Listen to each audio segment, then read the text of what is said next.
In the last video, I talked about why I switched to Android and why I like it. In this video, we'll talk about why I switched back to iPhone, why did I did so, and what I like about it. The main reason why I switched back is, no surprise, Apple ecosystem. Who would ever thought that using Android in Apple ecosystem sucks? And if you want to use Apple Watch, if you want to use Mac, having iPhone is just almost necessity. Especially if you want to use Apple Watch. I mean, you cannot use them without iPhone. But overall, the Apple ecosystem is really nice and I think it's way better than anything you can find on Android. And the reason behind that is simple. It works. You just log in into your computer, you log in on your iPhone, and you can use it. You do not need to install anything else, you do not to do any research, you do not to do any experiments, because it just works from the get-go. You just need to log in. And same can be said about iPhone. It just works. You do not need to do some really difficult settings. You just install it, log in, maybe adjust few settings, but you do not need to do even that. It just works from the get-go.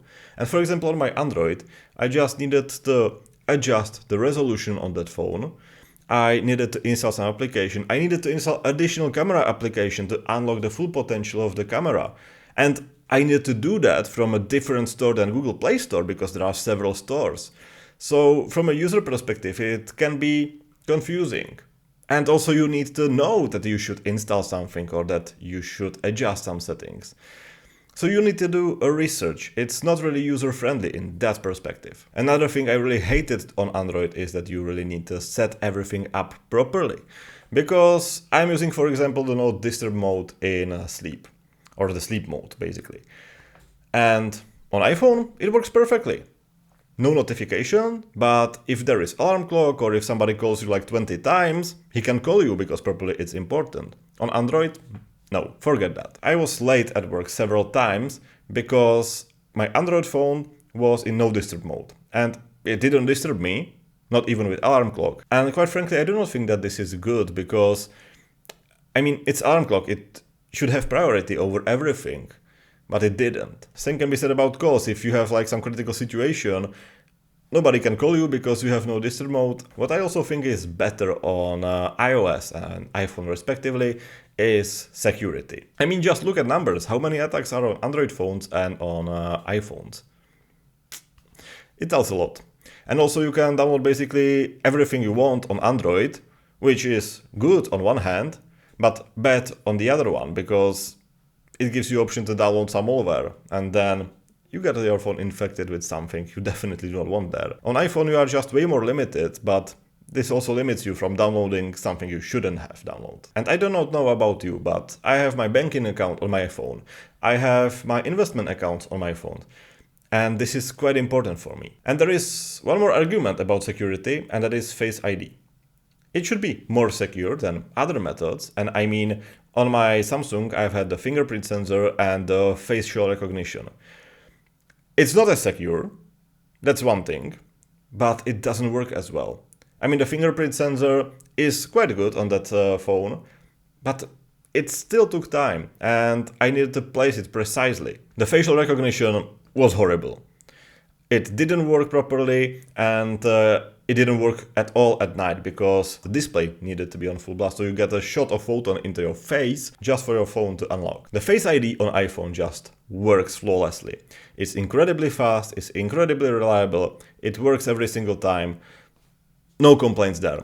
It's incredibly good. You also do not need to basically install any application, only those you need, because it works from the get-go. No need for second camera application and things like that. On the other hand, you do not get bloatware on iPhone.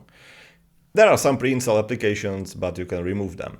On Android, on the other hand, you have like 20 internet browsers, 5 applications for your calls, 20 applications for your messages, and it's just weird and you need to uninstall them. Some even can't be uninstalled, and it just felt cluttered. I mean, you can uninstall some, you cannot even uninstall some of them.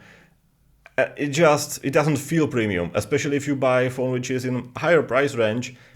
I would expect it to feel premium and to be clean and usable from a get-go, but it isn't. Another thing I really like about iOS is software support. I mean, the length of software support is now about the same between iPhones and Android phones. usually you get like 5 to 7 years. But the frequency and delay is the difference. Because on iPhones you have them A, quite often, and B, you get them instantly. No matter where you are, which iPhone you have, if your iPhone is supported, you get the latest version as quickly as it's released.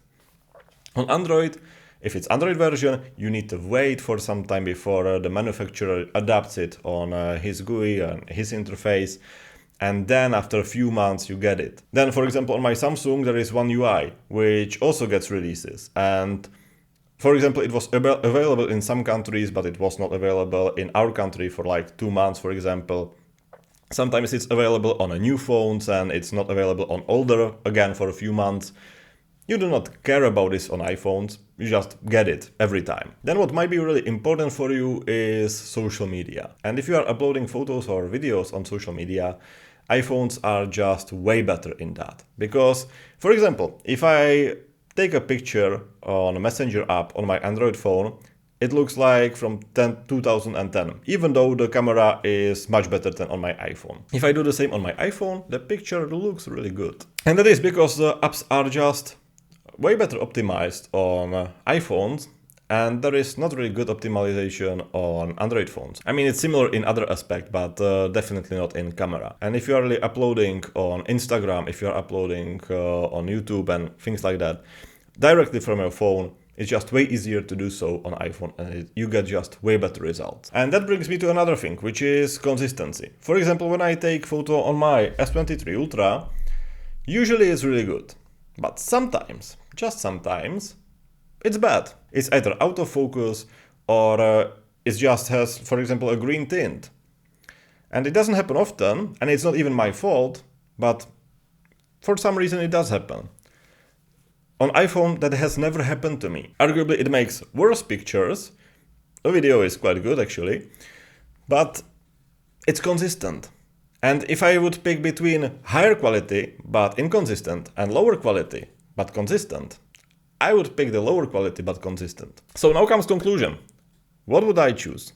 Well, it really depends. If you are in Apple ecosystem or you want Apple ecosystem, well, definitely buy an iPhone.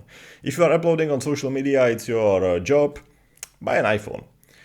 If you want the security and privacy, or at least you want the feeling that you have more secure phone, again, I would choose an iPhone, even though Android is not really that far behind. But other than that, I would actually prefer Android. I really enjoy that. And although it's not like significantly better, there are just small details which makes everyday use just way more comfortable on Android. Overall, I would say, if you can allow it, just try something different. If you are an iPhone user and you are not really logged into Apple ecosystem, try Android. If you are an Android user, maybe try iPhone, give it a chance. Maybe you will like it. Just try something different if you can allow it. Let me know if I have missed anything. What are your opinions about that? Thank you very much for watching. Like and subscribe will help me to grow this channel. And I will see you in the next one. Thank you and bye.